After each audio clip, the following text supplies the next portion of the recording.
அப்ப இதுல என்ன எழுதுறாரு அப்படின்னு கேட்டா, இப்ப நம்ம ஒரு சின்ன இதுல படிக்க வேண்டிய விஷயத்தை மட்டும் படிப்போம். ஒரு 70 வருஷம் கழிச்சு, அதாவது எருசலேம் அவர்கள் விடுதலையாகிற 70 வருஷத்தை கழிச்சு சொல்லப்படுது. நமக்கு இனி காலையில பார்த்தோம் வந்தவங்களுக்கு தெரியும், ஏறக்குறைய 2000 வருஷம் கழிச்சு கிட்டத்தட்ட 1850 வருஷம் கழிச்சு இஸ்ரவேலர்கள் தனி நாடாக பிரகடனப்படுத்தப்படுறாங்க 1948ல. அதுல இருந்து சரியா 70வது வருஷம் எருசலேம் அவங்க கைக்கு கிடைக்குது. இதெல்லாம் எப்படி நடக்கும்னே தெரியாது, நடந்திருக்கு நம்ம கண்ணுக்கு முன்னாடி, நம்ம தலைமுறையில நடக்குது.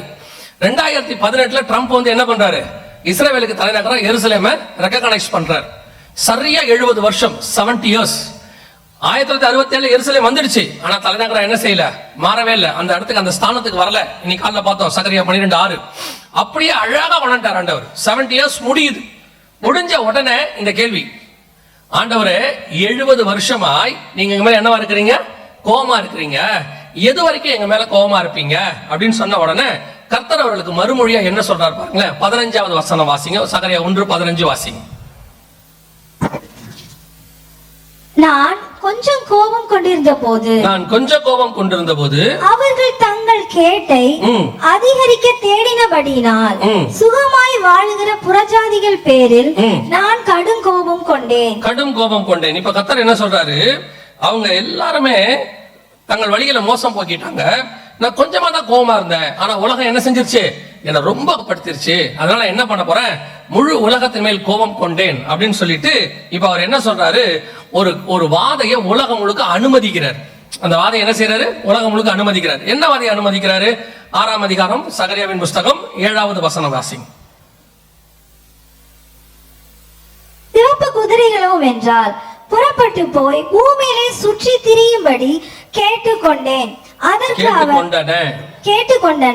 அதற்கு அவர் போய் பூமியில் சுற்றி திரியுங்கள் என்றார். அப்படியே பூமியிலே சுற்றி திரிந்தன. அப்ப இந்த சிவப்பு குதிரை என்ன கேக்குது ஆண்டவர்கிட்ட, நான் பூமியில போய் சுத்தி திரியட்டுமா அப்படின்னு கேக்குது. ஆண்டவர் சொல்றாரு, சுற்றி திரி, அவைகள் சுற்றி திரிந்தன. இப்ப கர்த்தர் சொல்றாரு, புறஜாதி மேல எனக்கு என்ன வந்துருச்சு, கோபம் வந்துருச்சு, பூமி முழுக்க என் கோபம் பற்றி எரிய போகுது, நான் பூமி முழுக்க ஒரு கோபத்தை அனுப்ப போறேன் அப்படின்னு சொல்றாரு. இப்ப சிவப்பு குதிரை சொல்லுது, நான் பூமி முழுக்க போறேன், நான் போய் சுத்தி திரியிறேன்னு சொல்லுது.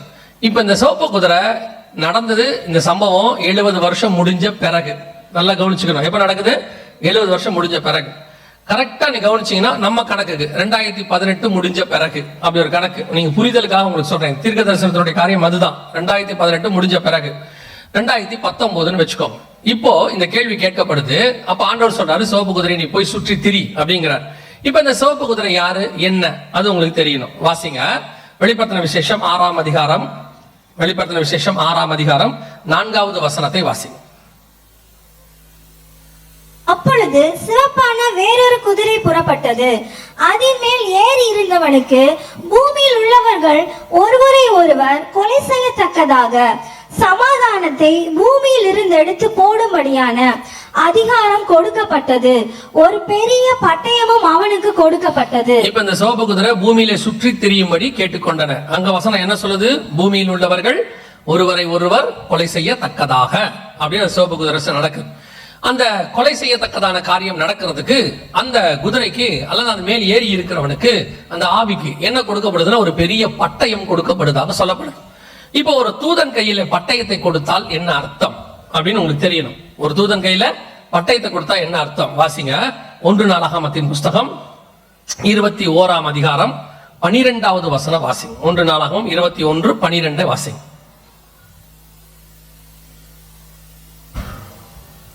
மூன்று வருஷத்து பஞ்சமோ அல்லது உன் பயங்கரின் பட்டயம் உன்னை பின்தொடர நீ உன் சத்துருக்களுக்கு முன்பாக முறிந்தோடி போக செய்யும் 3 மாத சங்காரமோ அல்லது 3 நாள் கர்த்தருடைய தூதன், நல்லா கவனிங்க, கர்த்தருடைய தூதன் இஸ்ரவேலுடைய எல்லை எங்கும் சங்காரம் உண்டாகும்படி தேசத்தில் நிற்கும் கர்த்தருடைய பட்டயமாகிய கொள்ளை நோயோ. வசனம் சொல்லுது, கர்த்தருடைய பட்டயமாகிய கொள்ளை நோயோ. இப்போ ஒரு தூதன் கையில பட்டயத்தை கொடுத்தா அந்த பட்டயத்துக்கு பேர் என்ன, கொள்ளை நோய். இப்ப தூதன் கையில இருக்குதா, அதான் கேள்வி. ஏன்னா கர்த்தருடைய பட்டயம்னு இருக்கு, கர்த்தருடைய பட்டயத்துக்கு இன்னொரு பேரும் இருக்கு. எபேசியர் 6ஆம் அதிகாரம் வாசிக்கிறோம், பரிசுத்த ஆவியினுடைய பட்டயம் என்னது, வேத வசனம் அப்படின்னு வாசிக்கிறோம். தூதன் கையில் இருக்கணும், அதான் இம்பார்ட்டன்ட். அதே அதிகாரம் 1 நாளாகமம் 21:16 வாசிங்க. 16. தாவீது தன் கண்களை ஏறெடுத்து பூமிக்கும் வானத்துக்கும் நடுவே நிற்கிற கர்த்தருடைய தூதன் உருவின பட்டயத்தை தன் கையில் பிடித்து அதை எருசலேமின் மேல் நீட்டி இருக்க கண்டான். வசனம் தெளிவா இருக்கு. தூதன் தான் பட்டயத்தை என்ன பண்ணிருக்கான்? நீட்டி இருக்கான். அன்னைக்கு எருசலேம்ல என்ன வந்துச்சு? 14வது வசனம் 14. ஆகையால் கர்த்தர் இஸ்ரவேலிலே கொள்ளை நோயை வர பண்ணினார். வசனம் தெளிவா இருக்கு நமக்கு. இப்போ ஒரு தூதன் பட்டயத்தை நீட்டினால் அந்த பட்டணத்தின் மேல் என்ன வரும்? ஒரு கொள்ளை நோய் வரும். இதான் அந்த சிவப்பு குதிரை மேல் ஏறி இருக்கிற அந்த தூதன் நீட்டி இருக்கிறதுக்கான அர்த்தம். இப்ப நீங்க வெளிப்படுத்தல் 6:4 வந்துருங்க. வசனம் சொல்லுது, இதோ ஒரு சிவப்பு குதிரையை கண்டேன், அதன் மேல் ஏறி இருந்தவன் பூமியில் உள்ளவர்கள் ஒருவரை ஒருவர் கொலை செய்யத்தக்கதாக சமாதானத்தை பூமியிலிருந்து எடுத்து போடும்படியான அதிகாரம் கொடுக்கப்பட்டது. ஒரு பெரிய பட்டயமும் கொடுக்கப்பட்டது. பெரிய பட்டயம்னா கொள்ளை நோய். இது எங்க வருது? பூமி முழுக்க. சிவப்பு குதிரை கேட்டுச்சு, பூமி முழுக்க சுற்றி திரியும்படி கேட்டுக்கொண்டன. இப்ப அவர் சொல்றாரு, சுற்றி திரியுங்கள் என்றார். சுற்றி திரிந்தன. இப்போ இந்த குதிரை எப்ப வரணும்? கரெக்டா 70 வருஷம் கழிச்சு வரணும். அவர்கள் எருசலேம் விடுதலையான பிறகு அவங்க கிட்ட வரணும். இந்த கேள்வி கேட்கப்படுகிறது. இது நடந்தது, இந்த தீர்க்கதரிசனம் எழுதுனது 2500 வருஷத்துக்கு முன்பாக. வெளிப்படுத்தின விசேஷம் எழுதுனது 1900 வருஷத்துக்கு முன்பாக. சகரியா என்பது வேற ஒரு தீர்க்கதரிசி, அதாவது நியாயப்பிரமாண காலத்து தீர்க்கதரிசி. யோவான் படிப்பறிவில்லாத மீனவர். இது எழுதப்பட்டது பத்மு தீவுல, துருக்கியில் இருக்கக்கூடிய பத்மு தீவுல. இது எழுதப்படுகிறது மேதிய பெர்ஷியா சாம்ராஜ்யத்துக்கிட்ட இருக்கும்போது. யோசிச்சு பாருங்க, இது 2 காலகட்டத்துக்கும் 2 டிஃபரெண்ட். அது எழுதுனது கிரேக்க சாம்ராஜ்யம், இது கிரேக்க மொழியில, இது எழுதுனது எபிரேய மொழியில. 2த்துக்குமே எந்த விதத்திலும் சம்பந்தம் இல்லை. ஆனால் இத 2ஐயும் ஒரு ஆவியானவர் இணைச்சு நமக்கு கொடுக்கிறாரு. வசனம் சொல்லுது, ஒரு சிவப்பு குதிரை புறப்படும், 70 வருஷம் கழிச்சு புறப்படும், பூமி முழுக்க வரும், அது கர்த்தருடைய கோபமாக இருக்கும், அவனுக்கு ஒரு பட்டயம் கொடுக்கப்படும், அந்த பட்டயம் கொள்ளை நோயாக இருக்கும், அது உலகம் முழுக்க வரும். இதுதான் இதுல இருக்கக்கூடிய ஹைலைட். இதை தாண்டி இன்னும் உங்களுக்கு டீடைல் சொல்லணும், அத்தனையும் இருக்கு. நீங்க எடுத்து பாத்தீங்கன்னா அவ்வளவு பிரமிப்பா இருக்கும். சோ கர்த்தர் சொன்னபடி ஒரு சிவப்பு குதிரையின் காலம் நம் கண்களுக்கு முன்பாக நடைபெற்றிருக்கிறது. சரியாக 2019 ஆரம்பித்திருக்கிறது. 70 வருஷம் முடிஞ்சு நடக்க ஆரம்பிச்சிச்சு. 2018 கூட அந்த 70 வருஷம் முடியுது. 2019 ஆரம்பிக்குது. அதுல சேபாத் மாதம்னு இருக்கும், 24ஆம் தேதி இருக்கும். எல்லாத்தையும் எடுத்து பாத்தீங்கன்னா ஒவ்வொன்றுத்துக்கு பின்னாடியும் காடோடையதான அந்த வெளிப்பாடு இருக்கும்.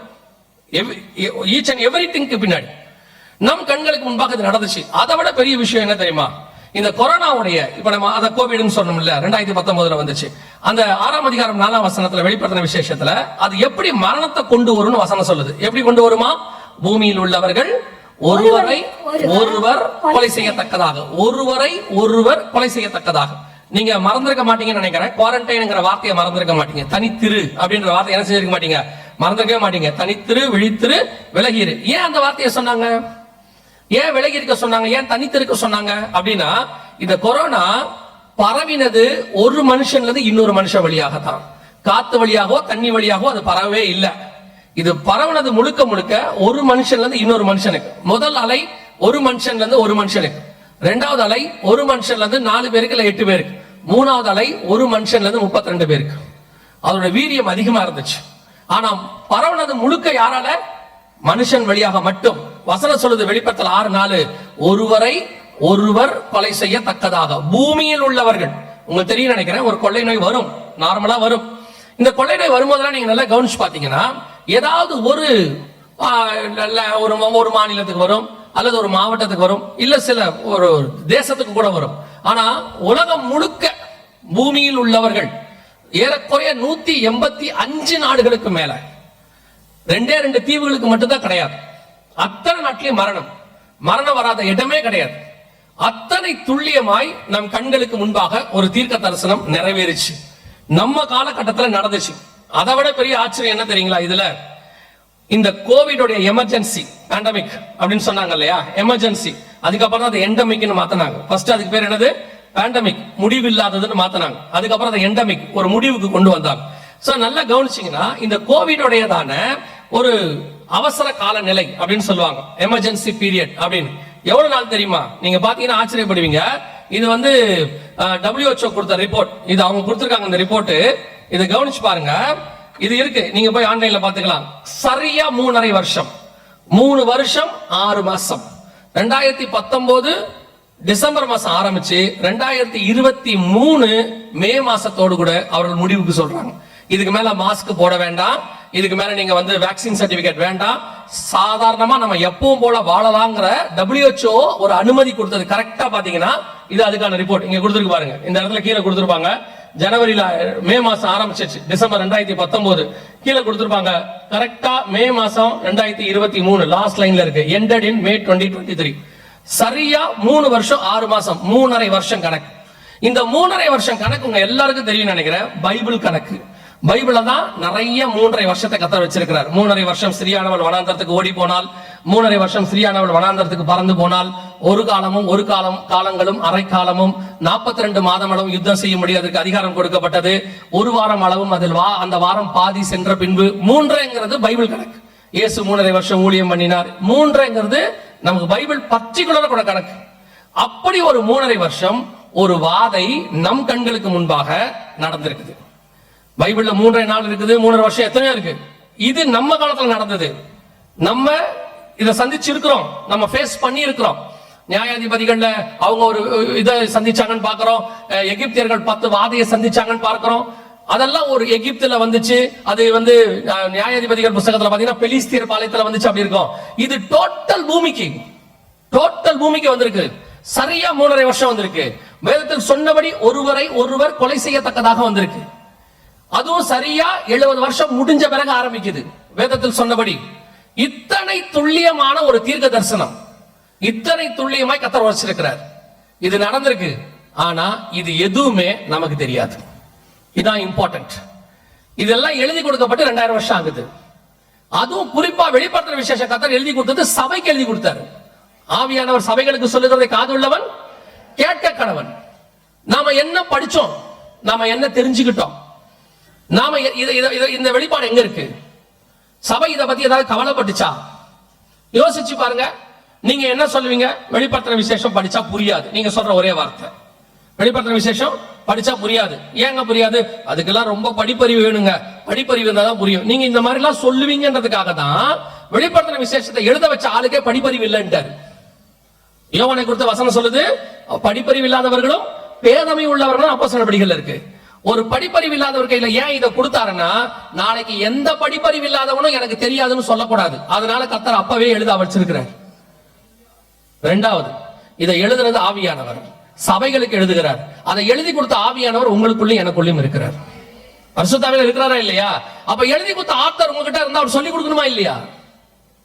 அப்போ ஆவியானவர் மேல மிஸ்டேக் இல்ல, எழுதி கொடுத்த மேல மிஸ்டேக் இல்ல, கேட்கிறவங்க தான் இருக்கு மிஸ்டேக். அதனாலதான் தெளிவா சொல்றாரு, ஆவியானவர் சபைகளுக்கு சொல்லுகிறதை காதுள்ளவன் கேட்க கடவன். நீ கேட்கணும்ல. உட்காந்து நாம எதை கேட்டோம்? அந்த 2000 வருஷமா எதை பத்தி கேட்டோம்? இப்போ குறிப்பா இந்த கடைசி 25 வருஷம் சபையினுடைய நிலைமை என்ன? சபை எங்க வசனத்தை கேட்டுச்சு, அல்லது சபை கேட்கிற வசனம் எப்படிப்பட்ட வசனமா இருக்கு? அதான் இம்பார்ட்டன்ட். நம்ம ஆண்டவர்கிட்ட வந்து நல்ல குணம் உண்டு, நல்லா தெரிஞ்சுக்கொள்ளுங்க. நம்ம ஆண்டவர் வந்து நம்மளை வந்து அவ்வளவு நேசிக்கிறார். ஏன்னா இந்த ஆத்மா அவர் உண்டாக்குனது, அவருக்கு தான் அதோட வேல்யூ தெரியும். சோ அவர் அவ்வளவு நேசிக்கிறார். அவர்கிட்ட ஒரு சுபாவம் உண்டு. என்னன்னு கேட்டீங்கன்னா, தீர்க்க தரிசனத்தை ஒரு காலத்துல உரைப்பார் யாராவது வச்சாவது, அதை நிறைவேறும் போது நிறைவேறுகிறதுன்னு சொல்லுவார். இந்த தீர்க்க தரிசனம் இப்ப என்ன செய்து நிறைவேறது யாரை வச்சா சொல்லுவார். உதாரணத்துக்கு, கன்னியின் வயிற்றுல ஒருத்தர் பிறப்பார்னு ஏசாயாவுக்கு வெளிப்படுத்துறாரு. அப்படி வெளிப்படுத்தும் பொழுது, இயேசு பிறக்கும் பொழுது 4 பேர் வச்சு சொல்றாரு. தேவ தூதரை வச்சு சொல்றாரு, தாவீதின் ஊர்ல ரட்சகர் பிறந்திருக்கிறார். ஏரோதுக்கு சொல்றாரு, வேத வாக்கியங்களை ஆராய்ந்து பார்த்து கண்டுபிடிக்கிறான், பெத்லஹேமிலே பிறப்பார். வானசாஸ்திரிகள் புறஜாதியாருக்கு சொல்றாரு, வானத்தில் நட்சத்திரம் வந்தா யூதருக்கு ராஜா பிறந்திருக்கிறார். இதெல்லாம் விட்டுருங்க. பரிசுத்த ஆவியானவர் சொல்றார் சிமியோனுக்கு, உனக்கு இஸ்ரவேலின் ஆறுதல் பிறந்திருக்கிறது. எத்தனை பேருக்கு தெரியப்படுத்துறாரு பாருங்க. அவர் என்ன நினைச்சிருக்கலாம்? நீங்களே படிச்சுக்கோங்க, எழுதி கொடுத்துட்டேன், நீங்களாச்சும் உங்க பாடுகளாச்சு சொல்லாமல்ல. இன்னைக்கு இருக்கிற ஸ்கூல்ல இருக்கிற பாதி டீச்சர் அப்படிதான் இருக்காங்க. ஸ்கூலுக்கு போனீங்கன்னா டீச்சர் வேலை என்ன பண்றாங்க? நான் எழுதி போட்டேன், எழுதிக்கோ, சொல்லி கொடுத்துறேன், படிச்சுக்கோ, மார்க் வரல, நான் என்ன செய்ய முடியும், நடத்திட்டேன், நீ படிக்கல, யார் பொறுப்புன்னு கேட்கறாங்க பேரண்ட்ஸ் டீச்சர்ஸ் மீட்டிங்ல. ஆனால் நம்ம ஆண்டவர் அப்படி அல்ல, எழுதியும் கொடுக்கிறாரு, சொல்லியும் கொடுக்கிறாரு, நிறைவேறும் பொழுது ஒரு ஆளை வச்சு சொல்லவும் செய்யறாரு. ஏசாயா கிட்ட சொல்றாரு, இதோ அடிக்கப்படுகிற ஆட்டுக்குட்டியை போல கொண்டு போகப்படுவார்னு. இயேசு கிறிஸ்து வந்தவன யோவான் ஸ்நானனை வச்சு சொல்றாரு, இதோ அடிக்கப்படுகிற ஆட்டுக்குட்டி. எவ்வளவு அழகா அந்த தீர்க்க தரிசனத்தை நிறைவேற்றார் பாருங்க. இந்த மாதிரி சொல்லி கொடுக்கிற தேவன் உலகத்துல வேற எங்க இருக்காங்க? அந்த தேவன் உங்களுக்கும் எனக்கும் தேவனாய் இருக்கிறார். ஆனா இத படிக்கலன்னா யார் பொறுப்பு? யார் தெரிஞ்சுக்கலன்னா யாரு காரணம்? இதுக்கு ஆவியானவர் காரணம் அல்ல, இந்த வேதாகம் காரணம் இல்லை. உங்களுக்கு தெரியுமா, உலகத்துல எந்த ஒரு வேதமும் இந்த மாதிரி இவ்வளவு கன்வீனியன்டா புரிஞ்சுக்கிற மொழியில வாங்கக்கூடிய விலையில ஏன் இவ்வளவு சீப்பா இல்ல ஃப்ரீயா கிடைக்கக்கூடிய வேதம் உலகத்துல ஒண்ணு கூட கிடையாது. அது நம்முடைய வேதாகமம் மட்டும்தான். நமக்கு எப்படியாவது இதை தெரிஞ்சுக்கணும்னு கர்த்தர் சொல்லி கொடுக்கிறார். நீங்க எங்க வாசிச்சிய, எங்க படிச்சிய? இத படிக்கணும் இல்ல. நீங்க எல்லாம் யாரதான் பிடிக்கிறிய? உங்களுக்கு எல்லாம் இந்த பைபிள்ல பிடிச்ச ஒரே ஆளு ஏசாயா தான். ஏன்னா அந்த ஆள் தான் வாக்குத்தத்தம் நிறைய எழுதி வச்சுட்டு போயிருக்காரு. ஏசாயா இல்லாம உங்க வாழ்க்கை ஓடவே ஓடாது. அதுவும் ஜனவரி மாசம் 1ஆம் தேதி ஏசாயா இல்லாட்டி நீங்க காலியா. நான் தான் எப்பவும் இப்ப நிறைய இடத்துல சொல்ல தொடங்கிட்டேன். நீங்க எல்லாம் பரலோகத்துக்கு போனீங்கன்னா போவன்றீங்களா? அதுக்கு தானே சர்ச்சுக்கு வந்திருக்கோம் அப்படிங்கிறீங்களா? போயிருவீங்கன்னு வச்சுக்கோங்க. பரலோகத்துல நுழைஞ்ச உடனே என்ன பண்ணுங்க, தேடி கண்டுபிடிச்சு இந்த ஏசாயா எங்கேயாவது இருப்பாப்ல, அவர் கையை பிடிச்சி இல்ல கட்டி பிடிச்சி, நீ மட்டும் இல்லாட்டி நாங்களாம் நாசமா போயிருப்போம், எங்களை இத்தனை வருஷம் வாக்கு தத்தம் கொடுத்து காப்பாத்துற நீதான், மலைகள் விலகினாலும் பர்வதங்கள் நிலை பெயர்ந்தாலும் என் கிருபை உன்னை விட்டு விலகாம. இப்படியே ஏசாயாக்கு பின்னாடியே போயிட்டிய. உங்களுக்கு தானியலை கண்டா பிடிக்கவே பிடிக்காது. பரலோகத்துல போய் தானியலை பார்த்தா கூட யூ டர்ன் பண்ணிட்டு போயிருவீங்க ஓரமா. எதுக்குடா இந்த ஆளுகிட்ட போய் பேசிக்கிட்டு இருக்கு? தானியல் படிக்க மாட்டிய, வெளிப்பத்திர விசேஷம் சுத்தம், அவ்வளவுதான். அப்புறம் எப்படிதான் உங்களுக்கு தெரியப்படுத்துறது? யோசிச்சு பாருங்க. இவ்வளவு அழகா தெளிவா, இவ்வளவு தெளிவானவர் எழுதி வச்சிருக்கிறார், துல்லியமாக. படிக்கலையே, அதான் ஆண்டவர் சொல்றார், நான் என்னுடைய மகத்துவங்களை அவர்களுக்கு எழுதி கொடுத்தேன், அவர்களோ அதை அந்நிய காரியமா. இதெல்லாம் புறஜாதியாரை பத்தி சொல்லப்படவே இல்லை. யார் கையில வேதத்தை கொடுத்தாரோ அவங்களுக்கு சொல்லப்பட்டது. பழைய ஏற்பாட்டை எழுதி கொடுத்தாரு, நியாயப்பிரமாணத்தை. அதுல உள்ள இயேசுவை அவன் கண்டுபிடிக்கல. இயேசுவை கண்டுபிடிக்காதனால வந்த இயேசுவை விட்டுட்டான் யூதன். இன்னைக்கு புதிய ஏற்பாட்டை எழுதி கொடுத்திருக்காரு, இதுல உள்ள தீர்க்கதரிசனத்தை நீங்க கண்டுபிடிக்கல. நஷ்டம் யாருக்கு? சபையில என்ன இருக்கு? கடந்த 25 வருஷமா நான் சபைனா ஏஜி சர்ச்சை பேசுறேன் நினைச்சுக்காதீங்க. உங்களை சொல்றேன், உங்களை என்னையும் சொல்றேன், நம்ம தான் சர்ச். என்ன இருக்கு? ஆசீர்வாதம், ஆசீர்வாதம், ஆசீர்வாதம். பரிசுத்த ஆவியானவர் வரும்போது பாவத்தை குறித்தும் நீதியை குறித்தும் நியாய தீர்ப்பை குறித்தும் கண்டித்து உணர்த்துவார். அதானே சபையில பேசணும். ஆனா நீங்க என்ன எதிர்பார்க்கறீங்க? சத்தியம் பேசினா கேட்க மாட்டீங்க, சத்தியம் சொல்ற இடத்துக்கு போகவும் மாட்டீங்க, சத்தியத்தை பேச ஆரம்பிச்சா தூங்கிடுறீங்க. அதுவும் ஆவிக்குரிய சபையில ஒரு பெரிய கிருபை. எல்லாம் வந்ததுல இருந்து சவுண்ட் போட்டுக்கிட்டு இருப்பான், துதி பகுதியில் ஆரம்பிச்சு முடிகிற வரைக்கும். இதுக்கு நடுவுல நீங்க தூங்குறீங்க பாருங்க, எப்படி உங்களால முடியுதுன்னு தெரியல. அதுவும் ஞாயிற்றுக்கிழமை காலையில எழுந்திருச்சு குளிச்சு பவுடர் போட்டு தூங்குறீங்க. எனக்கெல்லாம் முகத்தை கண்ணோட தூக்கமே வராது. நல்லா பவுடரை போட்டு வந்து இங்க தூங்குறான், இவ்வளவு சத்தத்துக்கு நடுவுல. அப்புறம் எப்படிதான் உங்ககிட்ட பேசுறது? பைபிளும் வாசிக்க மாட்டிய, சர்ச்சில் சொன்னாலும் கேட்க மாட்டிய, அப்புறம் எப்படி செய்யறது? யோசிச்சு பாருங்க. இவ்வளவு பெரியதான ஒரு காரியம். எவ்வளவு பேர் செத்து போனாங்க தெரியுமா கோவிட்ல? எவ்வளவு பேர் தெரியுமா? 2 கோடி பேர் செத்து இருக்காங்க. நான் சொல்லல, WHO கணக்கு 2 கோடி செத்து இருக்கு. ஆனா ஒரு ஆய்வு சொல்லுது அதை விட 8 மடங்கு ஜாஸ்தின்னு இருக்கு. எப்படியோ 2 மடங்கோ 16 கோடியோ, எப்படியோ 2 கோடியோ 16 கோடியோ. இப்போ நினிவேல ஒரு 1,20,000 பேர் சாவ போறாங்கன்னு உடனே கர்த்தர் மனஸ்தாபப்பட்டாரா இல்லையா? அதே தேவன் இப்ப மனஸ்தாபப்பட்டிருப்பாரா இல்லையா? கன்ஃபார்ம் மனஸ்தாபப்பட்டார். ஏன்னா அவர் நேற்றும் இன்றும் இன்றும் மாறாதவர். நமக்கு தான் காலங்கள் மாறும்போது நம்ம மாறிடுவோம். நம்ம ஃபாஸ்ட் ஃபுட் வந்தோம்னா ஃபாஸ்ட் ஃபுட் ஆயிடுவோம், ஸ்லோ ஃபுட் வந்தோம்னா ஸ்லோ ஃபுட் ஆயிடுவோம். ஆண்டவருக்கு எல்லா காலமும் ஒரே காலம் தான். அவர் ஒரு 1,20,000 பேருக்கு பரிதவிப்பாரானால் இந்த 2 கோடி பேருக்கு என்ன ஆயிருப்பாரு? பரிதவிச்சிருப்பாரு. சொல்லிருப்பாரா மாட்டாரா? அறிவிச்சிருப்பாரா மாட்டாரா? நம்ம ஆண்டவர்கிட்ட இன்னொரு குணம் இருக்கு. என்ன குணம் தெரியுமா? அந்த தீர்க்க தரிசனத்தை யாருக்கு எப்படி புரியுமோ அப்படி விளக்கி கொடுப்பாரு. இதெல்லாம் பைபிளுடைய மகத்துவம். இப்ப கவனிங்க, இயேசு பிறக்க போறாரு. அந்த காரியத்தை யோசேப்புக்கு சொல்லணும்னா சொப்பனத்துல சொன்னா போதும். ஆனா மரியாளுக்கு சொல்லணும்னா தேவ தூதனே வந்து சொல்லணும். யாருக்கு எப்படி சொன்னா புரியுமோ அவங்களுக்கு என்ன செய்யறாரு? அப்படி சொல்றாரு. நேபுகாத்நேச்சாருக்கு சொப்பனத்துக்கு விளக்கம் கொடுத்தா போதும். ஆனா பெல்சாச்சாருக்கு ரத்தம் தோய்ந்த கரம் எழுதணும். அப்பதான் அவன் நம்புவான். யார் எப்படி சொன்னா நம்புவாங்கன்னு ஆண்டவருக்கு தெரியும். இப்ப இது மீடியா காலம். இப்ப இந்த பைபிள்ல உள்ளதெல்லாம் இருக்கட்டும், ஒரு பக்கம் இருக்கட்டும். இல்லைங்க எங்களுக்கு தெரியாது, இதுல இவ்வளவு விஷயங்கள் இருக்கு, எங்களுக்கு தெரியாது, நாங்க படிக்கல, நாங்க பார்க்கல, இதெல்லாம் விட்டுருங்க. இயேசு நேரடியா சொன்னார். மத்திய 24 உடைய வருகைக்கான அடையாளம் என்ன அப்படின்னா கொள்ளை நோய்கள்னு சொன்னார். ஒரு கொள்ளை நோய் வருது உலகம் முழுக்க, அப்ப உங்களுக்கு தெரியணுமா இல்லையா? ஏதோ ஒண்ணு ஒரு சின்ன ஷார்ப் அடிக்கணும்ல சார், அதையும் விட்டுருங்க. இப்போ நம்ம மீடியா காலம், நம்ம எதை எடுத்தாலும் மீடியாக்குள்ள தான் போறோம். நம்ம என்ன சொல்லுவோம்? எதை கேட்டாலும் எதுல வந்திருக்குது, யார் சொன்னா அப்படிதான் அடுத்த கேள்வி கேட்கறோம். எதை சொன்னாலும் ப்ரூஃப் இருக்கான்னு கேட்கறோம். கவனிங்க, இந்த வீடியோ நம்ம ஏற்கனவே காட்டியிருக்கோம். ஆனா இப்போ உங்களுக்கு சொல்றேன், 2018 இந்த வீடியோ வந்துச்சு. இந்த வீடியோ 2018 வந்தது.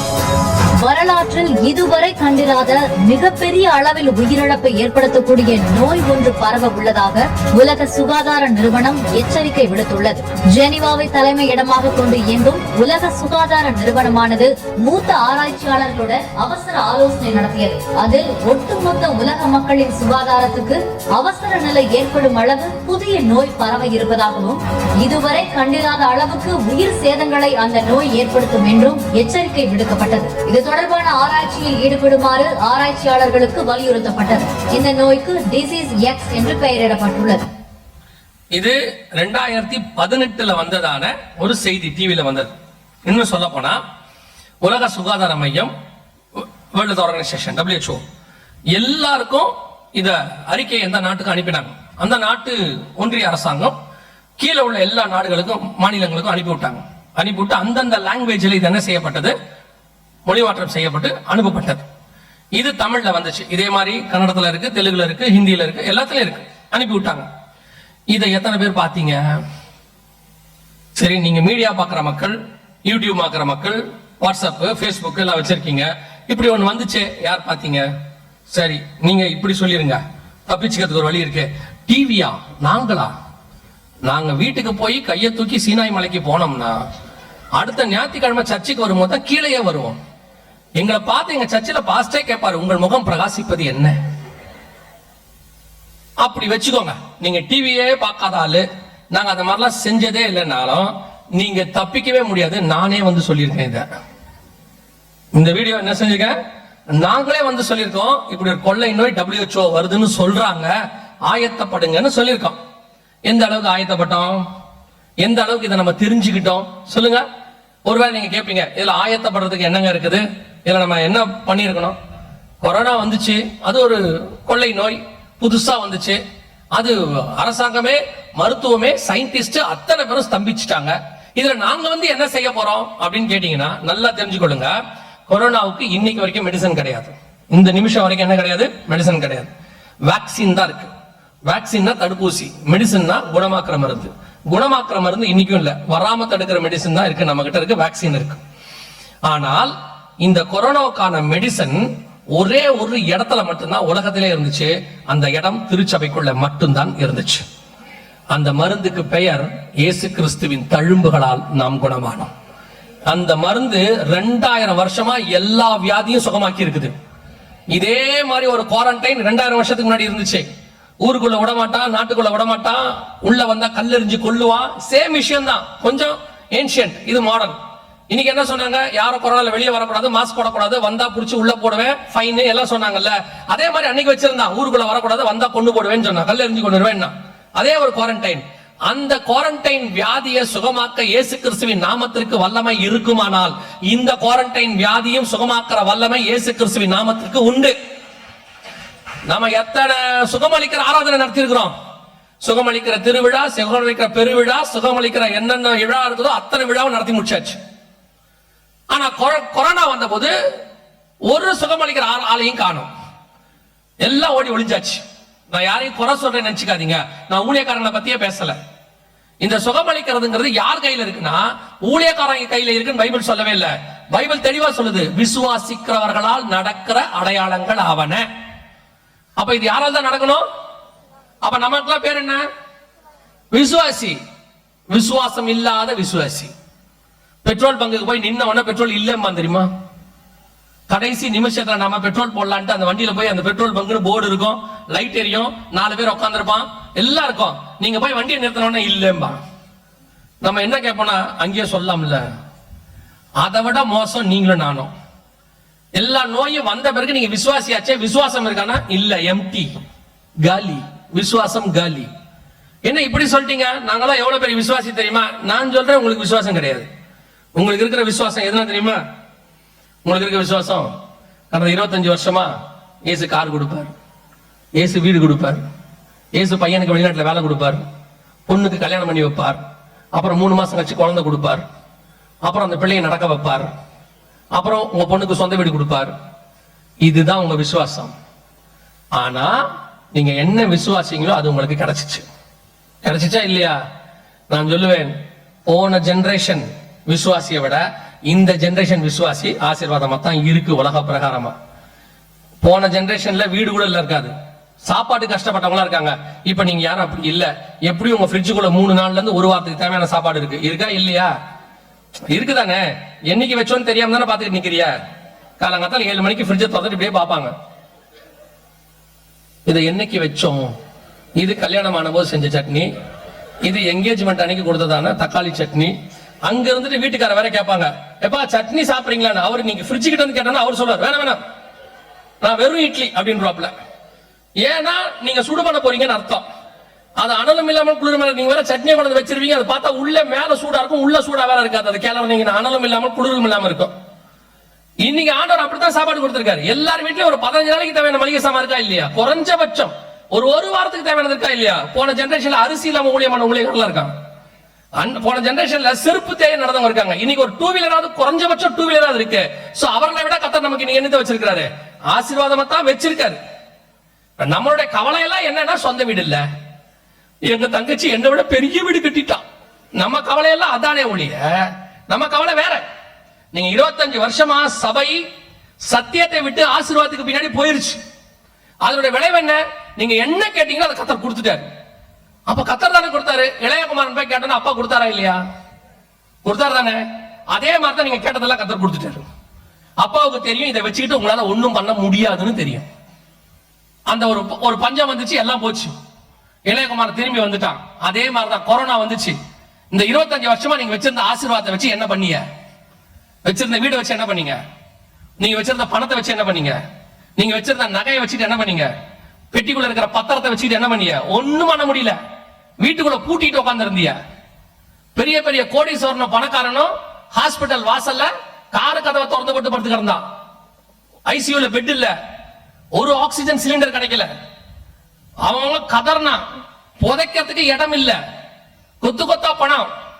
என்ன பண்ணி அப்புறம்? அப்ப இது உங்களுக்கு சொல்லி கொடுத்துருக்கணும் இல்ல, இது அல்ல, இது உண்மையான ஆசீர்வாதம் அல்ல.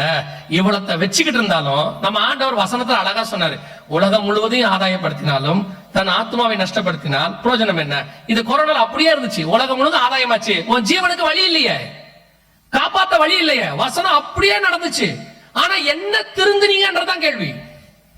என்ன மனம் திருமணம்? அதானே இல்ல. இன்னும் பணம் பணம் பணம், ஆசீர்வாதம் ஆசீர்வாதம் ஆசீர்வாதம் பலூகி பெருகணும்.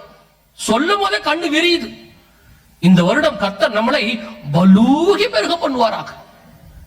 சரி, பலுகி பெருக பண்ணிட்டாரு, ஏன் வேணாங்கிறிய? நாங்க எப்ப வேணானோம்? 110 கிலோ ஆயிட்டிய. இடது புறமும் வலது புறமும் பலுகி பெருகி முன்னும் பின்னுமாக ஆசீர்வதிச்சு நல்லா 100 கிலோ ஆயிட்டிய, ஏன் வேணாங்கிறிய?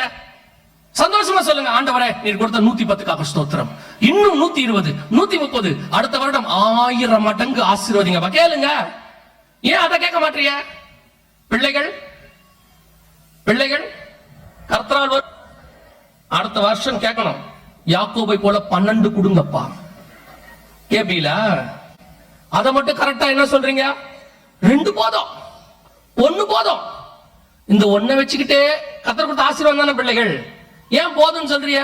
ஆண்டவர்கிட்ட கேளுங்க. அடுத்த வருஷம் ஆண்டவரை கிச்சன்ல 2, பெட்ரூம்ல 2, ஹால்ல 2, தடுக்கி விழுந்தா வெராண்டால 4, சுத்திலும் பிள்ளைகளாய் கொடுங்க. கேளு. அதுக்கு மட்டும் அறிவு இருக்குல்ல, எவ்வளவு போதும்னு. அது ஏன் பணத்துல வர மாட்டேங்குது?